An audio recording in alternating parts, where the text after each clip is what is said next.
Hello and welcome to our next episode of CATIA System Talks. My name is Honorata Frinks, CATIA Brand Marketing Manager, and today I'd like to present Constantin NEACSU, Industry Process Senior Specialist to you. Constantin will show you today how you can create customized queries in CATIA Magic, and you can ask questions after Constantin's live demo in the chat pane. Welcome, Constantin. The Hello, stage is Honorata. Hello, everyone. Thank you for having yours. me. Off you go. You can start. Perfect. Thank you so much for this. Hello, everyone, and welcome to today's episode of CATIA Systems Talks, where we will be talking about custom queries. So, to start with, what is a query? So, the Oxford Dictionary definition is for a query a question, especially one expressing doubt or requesting information. Now, in the context of CATIA Magic, a query is a method for interrogating and identifying elements in a model, like searching or filtering. CATIA Magic has very extensive query capabilities. Some are built in, and the majority of them are very custom. So, let's get started. How would we be able to query our model? So, for example, let's say I have built myself a model, and inside one of my use case diagrams, I have a use case with some behaviors that I have created and I have allocated to some of my systems of interest, in case here, and my actors. Now, this automatically creates a relationship between the behavior and the blocks, yeah, of an allocate. And I can actually see this inside a table. So for example, if I were to create a generic table where I list these functional behaviors, if I go to the columns tab, I can choose the allocated to built-in query. And that automatically shows me in the tab the blocks to which these behaviors have been allocated. Yeah, so these are built-in query capabilities that allow me to interrogate different behaviors and different relationships between the elements of the model. For example, then if I want to create refinement relationships between these behaviors and stakeholder needs to complete the analysis and the architecture of my model, I will be creating these in this matrix, and I can show them again in the same table using another built-in table, which is the refine relationship. Yeah. So as you can see, very easily, if you have created the right relationships and the right elements inside the model, you will be able to interrogate it using these diagram types. In our case, a table with built-in queries. However, some of these queries that you might have for your model are not built in. What if, for example, I actually want to see what kind of refinement relationship there is between these blocks and these stakeholder needs? If I were to go in any one of these blocks and go to its specification, if I go to relationships tab, I would be able to see that there is no refined by, yeah, for these blocks. So there is no direct relationship between the block and the stakeholder need. So what I can do is I can actually create a custom query to show this. So how would I do this?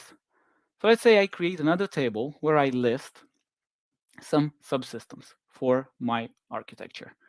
And in here, if I go to the columns, and if I go to select columns, because this is not a built-in for this thing, if I choose refine or refine by, you will see that there is nothing. So there's no direct relationship between these blocks and the stakeholder needs. So what I can then do is I can create my own query for it. How do I do this? I go in columns, I choose new custom column, and then that takes me to the query dialog. Now, in order to create this, what I need to do is I need to create a meta chain navigation query. Yeah, so this is a type of query. It's a complex query that allows you to link different kinds of elements to get to your result. So how do I start? Let's say I want to start from the block. So I press on insert and it starts from the block. So the block needs to have the element allocated. Yeah. So the property of the block allocated from will take me to the behavior that is allocated to that particular block. So the end of this first part of the query will be a behavior. So then I need to insert the second part of the query, and the element type will be an activity because that's the kind of element I'm looking for. And the property for that activity will be refines. So now I have created a custom query to get me to where I want to, which is the, if I put the name in here at the top, refining requirement. If I click OK, that would automatically create that type of relationship and query that I am looking for. So now, as you can see, you can use some of these custom queries to get to information and to display information that you would not normally see through first degree relationships between the element types. Yeah, so this is what we would call a second degree relationship because it goes through two different elements. If I go back to the custom column, I can see that I can create very complex relationships from these. Yeah, I can use perhaps a find operation to look for certain names. I can use a filter to filter by certain names or types. I can perhaps query by the type of the element or by properties that it has. I can join together some of the queries and their results. I can exclude the results of one query from another. I can apply even very complex scripts. So as you can see, the capabilities for the tool in terms of custom queries are very complex. But this only shows you up until now, yeah, textual based queries. What if, for example, I want to use these custom queries to visualize the elements in my model differently? Well, let's say I want to create a color coded legend on one of my diagrams. So if I were to go on the internal block diagram for my system that shows me the internal subsystems and their connections, what I can do is I can create a legend here that will color code the connectors and the ports by their type. And CATIA Magic has this capability built in where it's capable of doing this automatically, or you can do it yourself. So let's say I quickly want to do this through the built-in capabilities. I go to the Legends options on the tab, and I click on Extract Legends. And let's say I want to select ICOM PL and then some of the other types of interfaces. Yeah, we'll leave one for identification purposes later manually. And if I click extract, what that does is the tool automatically creates a legend for the port types and the connectors with associated colors and applies them automatically to the diagram.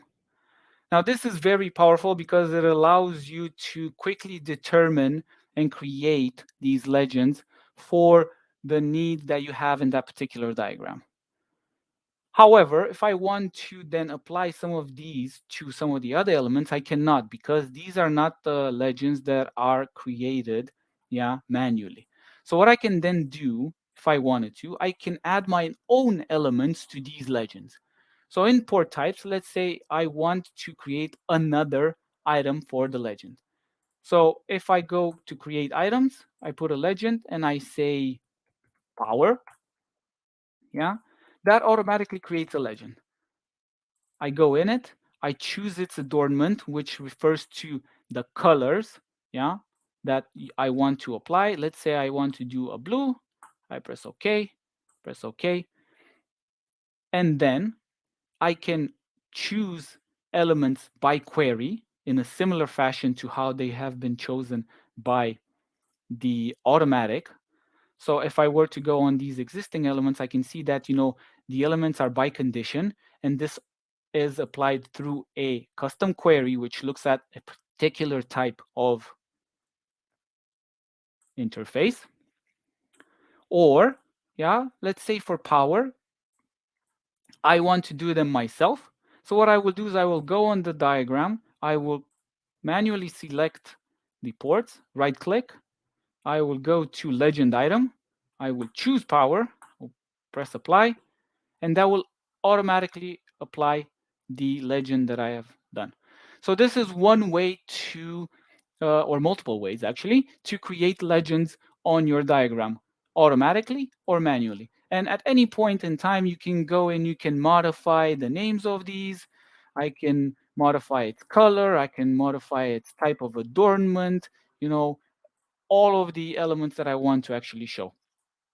And this is very powerful because it allows you to visualize and identify elements in your diagrams by their type and by their importance or any kind of uh, query you would like to attach to it. Yeah, and this is what another diagram that I've previously created might look like, where you have, for example, different kinds of elements with the same type of color. So that is, as you can see, very powerful from textual perspective and visual from diagrams. However, what if I want to model and have one way of showing whether the way I've modeled was correct? That's where validation rules come in. So CATIA Magic has built-in validation rules to make sure that whatever you are creating in your architecture is accurate and it is valid according to basic SysML rules. So let's say, for example, I go inside my IBD again, and I want to connect two different ports. Yeah. Now, one of the rules that SysML has is to, and CATIA Magic has for validation, is to test whether the types of ports that you're connecting are compatible. So if, let's say, I connect two different types of ports, CATIA Magic automatically runs the active validation for that kind of connection. And it's telling me, well, you have a problem here. This flow is not possible because the flow properties are incompatible. Why? Because I have connected two ports with different flow properties and different interface block types. Yeah, so this is an active validation rule. Yeah, so this is one way for the tool to tell you that whatever you have done and the way you have created your model is wrong. There's something that is not correct there. So what if I want to do that, but in my own way, in my custom way? Yeah, things that are not built in. So let's say, for example, that I want to create a validation rule to test whether my system requirements have a derived relationship to my stakeholder needs.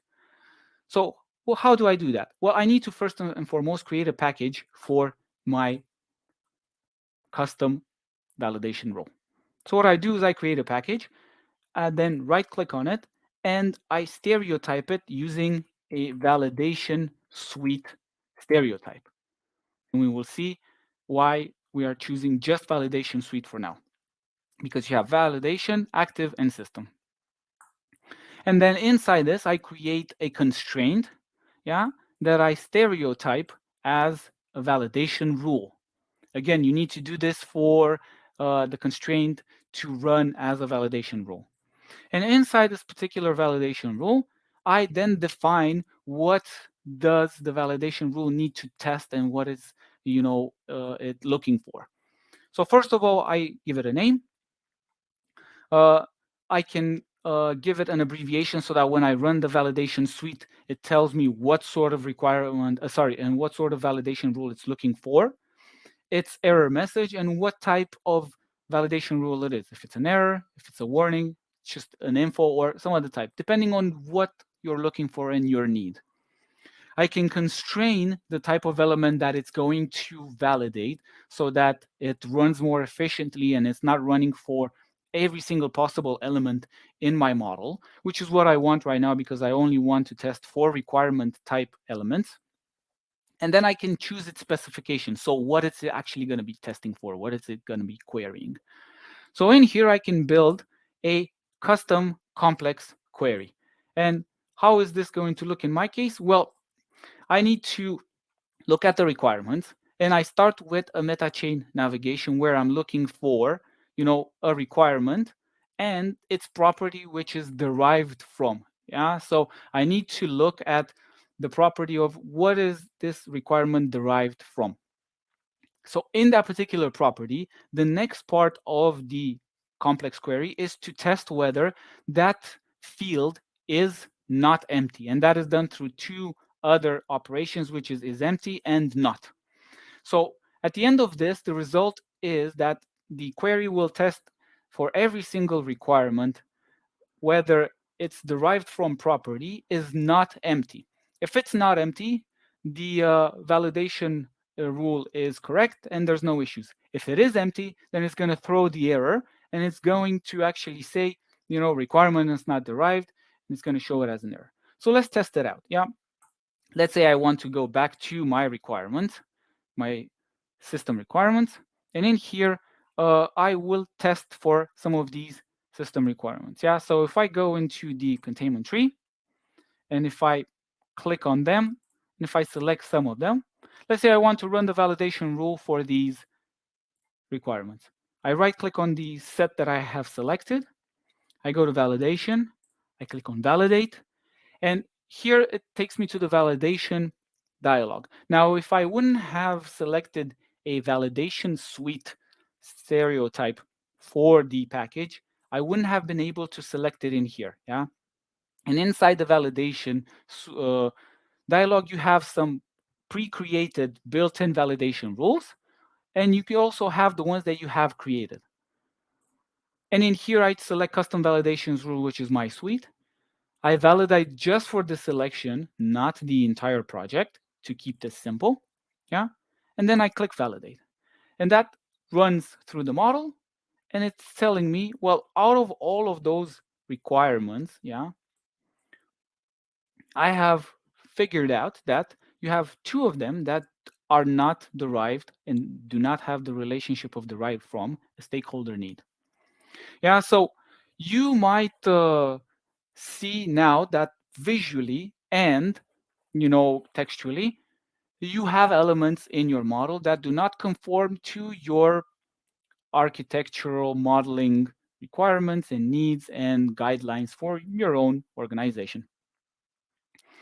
And now, some of you might see and might say that, okay, Konstantin, this is a relationship that, you don't need to build custom validations for. This is something super easily that you can find inside the table. How? Well, it's a direct relationship that is created. You don't need to create, chains of relationships. So if I go to the columns in here, and if I put the refined by or derived from, yeah, sorry, in our case, I will see that I will get the exact same result. Yeah, so you'll see, well, actually, I can just test this out super quickly. I show the column, and then I can see by myself that I have two requirements that are not connected to their stakeholder needs. However, you might find yourself in the position where, you have actually created this relationship, yeah, and you haven't linked the right elements, yeah. For ease of simplicity, I have only shown you that you only need to have one item. However, inside that query, you can add additional types of filtering and queries to say that, well, the element that is inside the derived from relationship, it needs to have an SN to show that it's a system a stakeholder need. Yeah, so you can build those queries to look for exactly where you're trying to test. So this is the power of the validation rules. Another power is that, as I've previously mentioned, these validation rules, yeah, have different types of stereotypes. So I have stereotyped this as a validation suite. However, What if I want my custom validation rules to run while I'm modeling without me having to go through the model and click test this again and again? In the same way that I've previously shown you how you connected the two proxy ports and it automatically tells you you have connected them wrongly because they're not of the same type. Well, this is where the active and system validation suites come in. If you stereotype this validation suite as an active or system validation suite, what you didn't do is you save your project, you exit, and the next time you enter into it, those validation rules will run constantly as part of the active validation suites in the same way that the connector validation is running. So we will constantly test your model and your elements to make sure that you are modeling correctly. So again, a very powerful functionality of the tool to create and test and interrogate and analyze your model using your own rules, using your own intentions, and using your own specifications. So as you can see, there are various ways, simple and complex, to use custom queries inside CATIA Magic software suite. And this works for all versions of CATIA Magic, whether it's SysML, UAF, or UML. So what sort of other uses might you have for custom queries? Well, you can use them in macros, you can use them in automation, you can use them to manipulate large sets of model elements like changing types and names and associations. You can use them when you build your own custom reports to look for elements and show elements that you want through complex chains of relationships. And you can use them when you do integrations with other tools through the open API framework that the tool is based and is built upon. So, like I've mentioned, very powerful, extremely useful method for analyzing and interrogating your models. So thank you very much for listening. I hope this was very useful for you. If you have any questions, let's address them now. Thank you. Yes. So thank you, Constantin.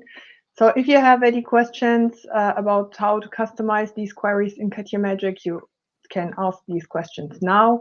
And if you are overwhelmed with all the information now, then of course you have the chance to also go back to our community where you can ask these questions later on. So you will find the link here. And there you will see the replay of this CATIA System Talk, and you can also ask questions to Constantin. So let's see if we have any questions in the community or here now. We can wait another minute, but I think it was all clear what you explained, Constantin. Right. So either very clear or extremely complicated. Yes. It's good to know. Well, if at any point there are any questions, please reach out. It was very, very nice for me to be able to talk to you about these. Thank you for having me on Narata, and I look forward to keeping in touch with the MBSE community out there. Yes, me too. And we will come back with the next CATIA Systems Talk in September. We're going into a summer break now, and we'll see you back then. Have a good day. Bye-bye.